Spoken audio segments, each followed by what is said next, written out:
നാട്ടുവിശേഷങ്ങളിലേക്ക് എല്ലാ മാന്യ പ്രേക്ഷകർക്കും സ്വാഗതം.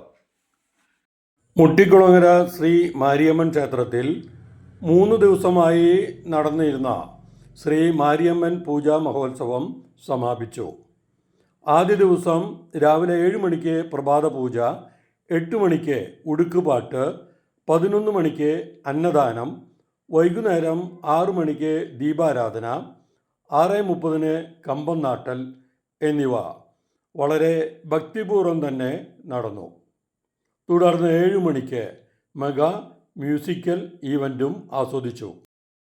രണ്ടാം ദിവസം രാവിലെ 7:30 പ്രഭാത പൂജ, 4:30 സർവ്വ ഐശ്വര്യ വിളക്ക് പൂജ. ശ്രീ സത്യസായി സേവാ സമിതി പുതുപ്പെരിയാരം അംഗങ്ങളാണ് സർവ്വ ഐശ്വര്യ വിളക്ക് പൂജയ്ക്ക് നേതൃത്വം നൽകിയത്. 6:30 ദീപാരാധന, 7 മണിക്ക് നാടൻ പാട്ടുകൾ, ദൃശ്യ ആവിഷ്കാരങ്ങൾ. വിളക്ക് പൂജ എന്തിനാണ്, എന്താണ് വിളക്ക് പൂജ കൊണ്ട് ഉദ്ദേശിക്കുന്നത്, ഇതെല്ലാം വിശദമായി തന്നെ സത്യസായി സേവാ സമിതി അംഗങ്ങൾ പറഞ്ഞു തരുന്നതാണ്. അഷ്ട ഐശ്വര്യങ്ങളാണ് ഇതിൽ ഉള്ളതെന്ന് പറയുന്നു.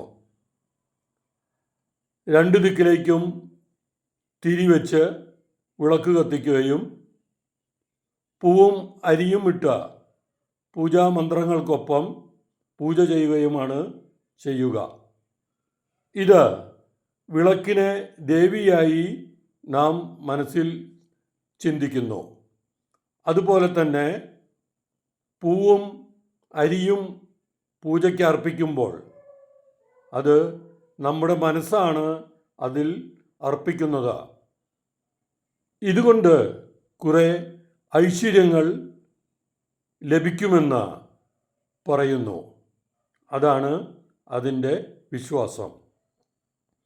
വിവാഹിതരാവാത്ത യുവതി യുവാക്കൾക്ക് വിവാഹം നടക്കാനും ഇത് ഐശ്വര്യമാണെന്ന് പറയുന്നു. ഹരി ഓം. വിളക്ക് പൂജ നമ്മളുടെ ഓരോ അമ്പലങ്ങളിലും ദേവീക്ഷേത്രങ്ങളിലാണ് അധികം ചെയ്യാറ്. പക്ഷെ എല്ലാ അമ്പലങ്ങളിലും ചെയ്യണത് പതിവുണ്ട്. ഇത് അഷ്ട ഐശ്വര്യ പൂജയാണ്. അഷ്ട ഐശ്വര്യം പറഞ്ഞാൽ അണിമ അങ്ങനെ ഓരോ ഐശ്വര്യങ്ങളുണ്ട്. ഈ അഷ്ട ഐശ്വര്യങ്ങളും ഈ വിളക്ക് പൂജ കൊണ്ട് നമ്മൾക്ക് സിദ്ധിക്കുമെന്ന് ആണ് പിന്നെ പുരാണത്തിൽ പറയുന്നത്. നമുക്ക് അനുഭവത്തിലും അങ്ങനെ തന്നെയാണ് വന്നിരിക്കുന്നത്. എത്രയോ പിന്നെ അധപ്പതിച്ച് കിടന്ന ഓരോ അമ്പലങ്ങളിലും ഈ വിളക്ക് പൂജ ചെയ്തിട്ട് നമുക്ക് അതിനനുസരിച്ചിട്ടുള്ള അഭിവൃദ്ധി അവർക്ക് ഉണ്ടായിട്ടുണ്ട്. നമ്മളെ അവര് അത് കഴിഞ്ഞ ശേഷം എപ്പോഴും നമ്മളെ അതിനെ ക്ഷണിക്കാറുമുണ്ട്, ഞങ്ങൾ പോയി ചെയ്യാറും ഉണ്ട്.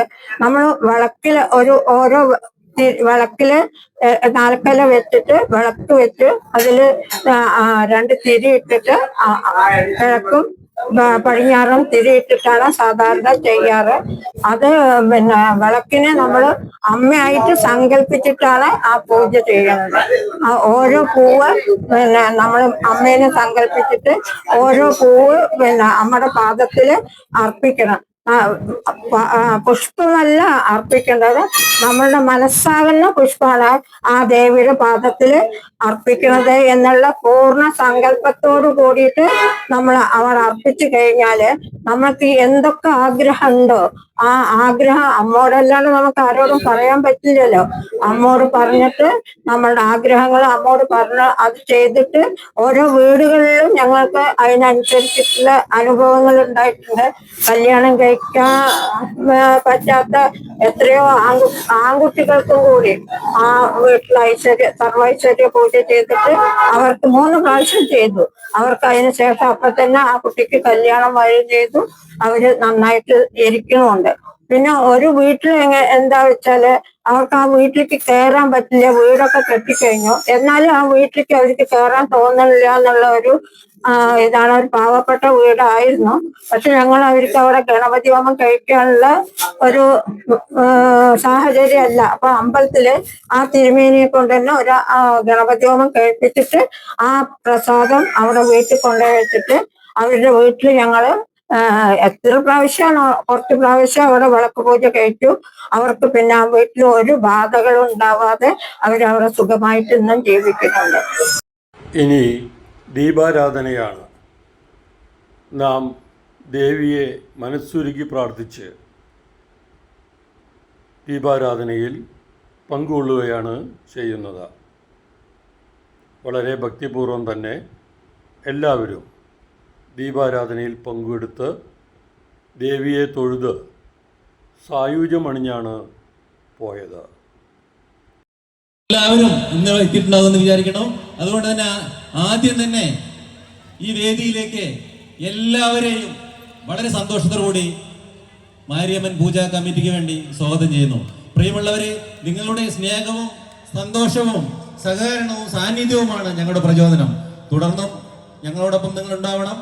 ഞാൻ കൂടുതലായിട്ട് സംസാരിക്കുന്നില്ല. എല്ലാവരെയും ഒരിക്കൽ കൂടി ഈ വേദിയിലേക്ക് സ്വാഗതം ചെയ്തുകൊണ്ട് നിങ്ങളെല്ലാവരെയും പ്രിയപ്പെട്ട നമ്മുടെ മാരിയമ്മ എല്ലാവർക്കും എല്ലാവിധ അനുഗ്രഹവും ആയുസ്സും സന്തോഷവും സമാധാനവും നൽകട്ടെ എന്ന് പ്രാർത്ഥിച്ചുകൊണ്ട് നിർത്തുന്നു. Thank you.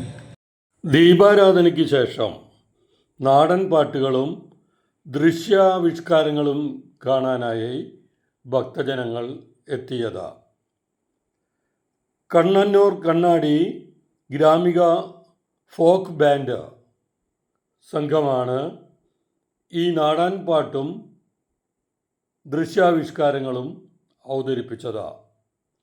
10ാമത്തെ വർഷമാണ് അവർ ഇവിടെ അവതരിപ്പിക്കുന്നതെന്ന് സംഘത്തിൻ്റെ ലീഡർ പറഞ്ഞു.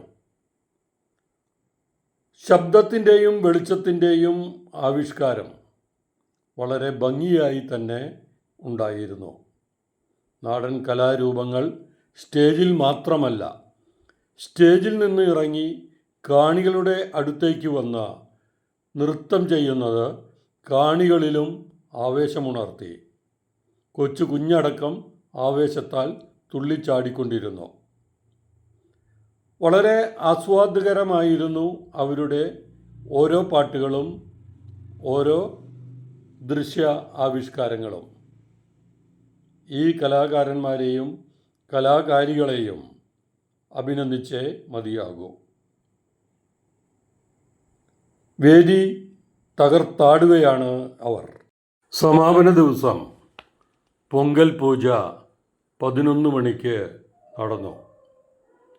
പുലർച്ചെ 4 മണിക്ക് ഗണപതി ഹോമം, രാവിലെ 7 മണിക്ക് പ്രഭാത പൂജ, 9 മണിക്ക് സത്യകുംഭം നിറയ്ക്കുന്നതിനായി ഗജവീരൻ്റെ അകമ്പടിയോടുകൂടി പാലപ്പറ്റ തോട്ടിലേക്ക് പുറപ്പെട്ടു. തുടർന്നാണ് 11 മണിക്ക് പൊങ്കൽ പൂജ നടന്നത്. പൊങ്കൽ പൂജ നടന്നുകൊണ്ടിരിക്കുകയാണ്. വളരെ ഭക്തിപൂർവം തൊഴുത് മനസ്സുരുകി പ്രാർത്ഥിക്കുകയാണ് ഓരോ ഭക്തജനങ്ങളും. ദേവിയോട് മനസ്സ് തുറന്ന് പ്രാർത്ഥിച്ചാൽ അനുഗ്രഹം ഉറപ്പാണെന്ന് ഇവിടുത്തെ ഭക്തജനങ്ങൾ പറഞ്ഞു. എന്തു കാര്യവും പ്രാർത്ഥിച്ചാൽ നേടിത്തരുന്നതാണ് ഈ ദേവി എന്ന് ഭക്തർ തറപ്പിച്ചു പറഞ്ഞു. പൊങ്കൽ പൂജയാണ് നമ്മൾ കാണുന്നത്. പൊങ്കലിന് ശേഷം 2 മണിക്ക് തായമ്പക ഉണ്ടായിരുന്നു. ക്ഷേത്രത്തിലെ എല്ലാ ഭക്തജനങ്ങളും ഒരേ ഡ്രസ് കോഡിൽ വന്നത് ഏറെ ശ്രദ്ധേയമായി. മറ്റു ക്ഷേത്രങ്ങളിലൊന്നും ഇത് കാണാൻ കഴിഞ്ഞിട്ടില്ല. ബാൻഡ് മേളം ദേവിക്ക് മുമ്പിൽ അവതരിപ്പിക്കുകയാണ്. അവരും വളരെ ഭക്തിപൂർവ്വം തന്നെയാണ് അവതരിപ്പിക്കുന്നത്. തുടർന്ന് തപ്പട്ട സംഘം ദേവിക്ക് മുമ്പിൽ തപ്പട്ട കൊട്ടി ദേവിയെ പ്രാർത്ഥിച്ചു. ദൃശ്യാവിഷ്കാരം റോട്ടിൽ അപ്പോൾ തുടർന്നുകൊണ്ടിരുന്നു. ദൃശ്യ ആവിഷ്കാരത്തിനൊപ്പം ആസ്വദിക്കാൻ ജനങ്ങളും ഉണ്ടായിരുന്നു. ആസ്വാദകൻ ആസ്വദിച്ചുകൊണ്ടിരിക്കുന്നതാണ് നമ്മൾ കാണുന്നത്. അപ്പോഴേക്കും നെറ്റിപ്പട്ടം കെട്ടി ഗജവീരൻ ഒരുങ്ങിക്കഴിഞ്ഞു. സത്യകുംഭം ഗജവീരനെ ഏൽപ്പിച്ചു കഴിഞ്ഞു. അപ്പോഴും റോഡിൽ നൃത്ത ആവിഷ്കാരം നടന്നിരുന്നു.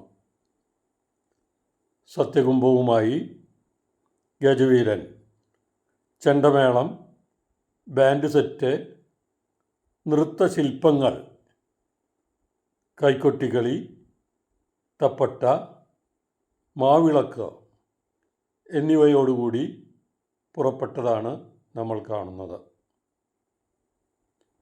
എല്ലാ ഭക്തജനങ്ങളും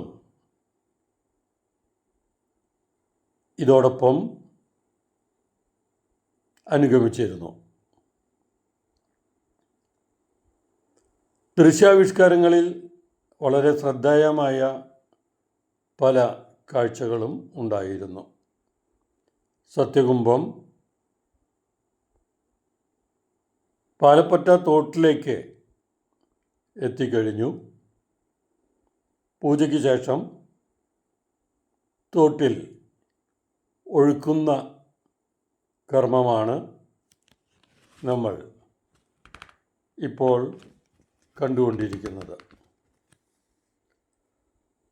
ദൃശ്യ ആവിഷ്കാരങ്ങളും മറ്റും രാത്രി 9:30 ക്ഷേത്രത്തിൽ തിരിച്ചെത്തിയതോടുകൂടി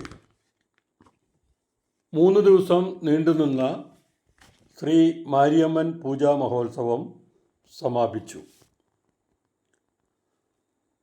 പൂജാ മഹോത്സവ പരിപാടിക്ക് രക്ഷാധികാരികളായി K Lakshmanan, K Sreedharan, K C Rajan, K K Kunjukuttan, president K S Ramesh, vice പ്രസിഡന്റുമാർ P V Balakrishnan, K K Krishnakumar, K C Kannappan, K M Jayaprakash, secretary K L Sivadas, joint സെക്രട്ടറിമാർ K K Krishnadas, K K Vineesh, K K Surendran, K B Sudheesh, treasurer K S Pushparaj, joint treasurer K A Sasikumar.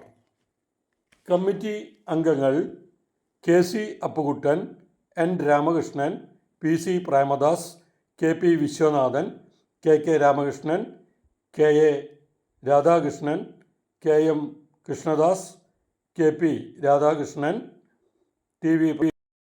T V Prakashan, K V Balakrishnan, K K Manikandan, K A Nandakumar, K K Dinesh, K K Saji, K L Rajanidas, K K Sonip, K C Akhil, K R Dileep, K R Shijith, K R Vishnu, T V Unnikrishnan, Maneesh, M Raju, K A Sunil Kumar, K K Vinesh, K C Rahul, P A Anoop, K K Pranav, K S Vipin, P K Lakshmanan, K R Sudeep, K R Rajesh, K R Rajeev, K C Santhosh, K L Sajin Das, K S Haridas, C Ajumon, K N Pradeep Kumar, K B Jayaprakash, K K Mirash, Arjun Appus, K G Sushanth, K K Sandeep തുടങ്ങിയവരുടെ നേതൃത്വത്തിൽ ഭക്തജനങ്ങളും ഒത്തൊരുമിച്ച് സഹകരിച്ച്